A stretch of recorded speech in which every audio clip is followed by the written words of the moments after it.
islomdan qaytarishlik uchun, dindan qaytarishlik uchun orqasiga cho'g'lar bosilgan sahobaning oti nima?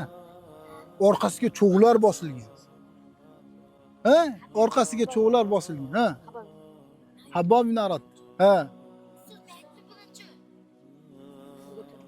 Habbob ibn Arot, maşallah. Ha. Siz aytdingizmi o'rinchi, maşallah? Siz aytdingizmi? Habbob ibn Arot.